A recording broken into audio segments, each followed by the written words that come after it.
This is a CNN News 18 exclusive where we've been able to access PFI documents from the Maharashtra Anti-Terror Squad charge sheet.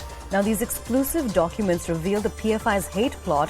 PFI had an internal document with an aim to establish Islamic country by 2047. There was a 4-stage program to make India an Islamic state. Now, what we've been able to do is access exclusive excerpts from this charge sheet, which also reveal an aim to disrupt Hindu organizations such as the RSS. There was also an aim to collapse police machinery and judiciary as well. There was also a plan to take funds from Islamic countries which had plotted to use the PFI cadre to create violence in the country. This is the latest information that we're getting when it comes to these PFI documents that CNN News 18 has been able to exclusively access. Now, when it comes to the other points that we've been able to access in the charge sheet, another point is that they were going to be using SC, ST, and nomadic tribes in an attempt to get PFI cadre elected and also to get support from them. Beyond this, again, the excerpt reveals an aim to disrupt Hindu organizations such as the RSS. But the big takeaway from this is that they had an internal document. We're also playing those out for you right now on your screens. And the big aim here was to establish an Islamic country by 2047. Now, involved in this was a 4-stage program. We are going to try to connect with the reporter shortly to get you more details on this charge sheet, which we have been able to exclusively access. Here's what we know. Again, an internal document. This is the PFI's internal document. Had an aim to establish an Islamic country by 2047. There was a 4-stage program to make India an Islamic state. What was involved in this was there was also an aim to collapse police machinery within the country, and this includes the judiciary as well. So big attacks were planned, and there was also a plan to take funds from Islamic countries. And beyond this, the PFI also wanted to use PFI cadre to create violence in the country. Now, remember, the PFI is a banned outfit. That took place last year. We have been able to exclusively access PFI documents which are from the Maharashtra Anti-Terror Squad charge sheet.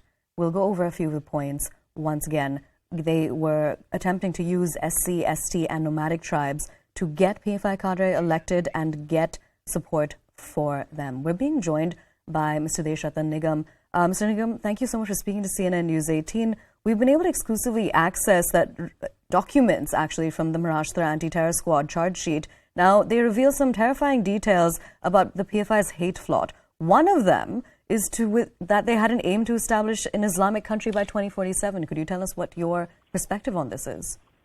Yeah, in fact, if you recall, such kind of documents have also been recovered from Kerala, Karnataka, and Assam and other places also, that they want to convert this into an Islamic state. Now, very interesting fact is that in 1947, when Muslims voted for creation of Pakistan, the 98.5% of people who voted for Pakistan deliberately stayed back in India. And therefore, it is a lot of people have actually, among the Muslims, have discarded this two-nation theory. But since a lot of them stayed back, two-nation theory is still, in the form of PFI, is still existing in India. And therefore, PFI has to be crushed. And their associates and all these, their workers, so-called workers who are spreading communal hatred and still believe in the two-nation theory and to again carve out another nation out of India. And to convert, in fact, not even carve out now, to convert the entire, India into an Islamic state. And hence, if you recall, the importance of, population control laws are also very important, because in certain sections, in certain areas, the demography is being changed and that imbalance is coming by producing more children and also through illegal immigration from various borders that we are seeing. And it is nothing new. In fact, PFI has been banned because of their anti-India and anti-Hindu stand also, and the terrorism and extremism are involved in. But what you were mentioning about a population control law and how that is also important when it comes to this is more about radicalization, isn't it? Yes, no, it is all in one. See, when you have a goal to Islamize India, so it is not only radicalization.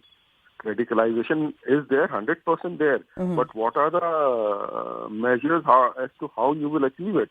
By increasing your population through immigration, various communal divide, hatred, taking over, districts through demographic imbalance. All these things are taking place. Today, huge number of districts have 40 to 50% of population, which was earlier not there. So how is this taking place? It can't be just through illegal immigration. There has to be a population explosion. And 2021 census should have taken place. It has not yet taken place. And believe me, a lot of people are there without Aadhaar cards today because our population has surpassed China. And Aadhaar cards is somewhere about 1.24 crores. So there is about 22 or 24 crore people who still do not have Aadhaar cards. And there are, there are various modes and modus operandi through which it is being done. And look at the way the Hindu religious places, whether it is Haridwar or in Assam or other places, where they are slowly the demographic imbalance is taking place. Even in Kangra district of Himachal, which is a seat for Jwaladevi. So there are serious issues and problems, and it has to be dealt not only at the government level, but at the level of people. The society also has to deal with it, and the educated and good Muslims have to be explained. Once you change the demography of a place, then... Mr. Nigam, what I would also like your opinion on is the government has banned the PFI for a period of 5 years. Considering the alarming details in this charge sheet that we've been able to access, are you going to seek an extension of this ban? See, after 5 years, the facts and circumstances are taken into place and then the ban is extended. The way it is being extended on Sikh for Justice, and there are various other organizations as the SIMI, the ban is being extended. And therefore, PFI's political arm also has to be taken into consideration because there is quite a lot of backward and forward movement of cadres between the two. So just to ban PFI, I don't think it will do. You've got to lift the veil and look into its political arm, SDPI.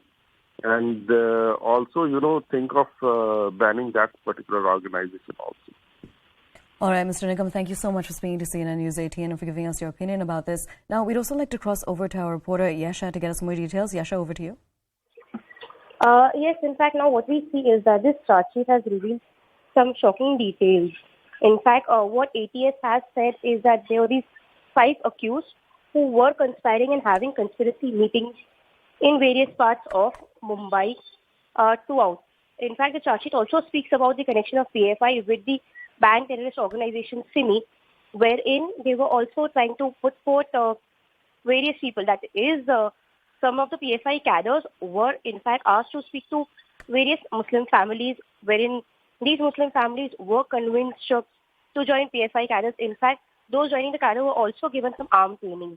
Now, apart from that, a chilling detail that's come out is this particular 7 to 8 page document, which was for internal communication among PFI cadres, which had the intention of establishing an Islamic nation by 2047.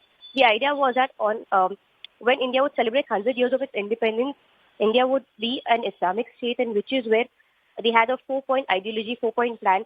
This 4-point plan meant that PFI cadres would also get in touch with people from the SC, ST community as well as the nomadic tribes and gain their support. The support that these people would garner to PFI cadre and their candidates would in fact be used to leverage it in the form of elections. During elections, the support and the vote bank of these people would be used in order to ensure that a proper PFI cadre is at the central government, is at the helm, and which is why they would go ahead and function. Now, like we've also mentioned, that the support would also be garnered from several of the places across the country, wherein there's mention of Lakshadweep as well as Kashmir, 7 districts wherein there's 70% of Muslim population. The idea was that when the PFI says that Muslims are the second highest population across the world, they would also want to establish that and further expand their plan. Now, these are the details that have been mentioned in the PFI charge sheet, which the ATS has filed in the Sessions Court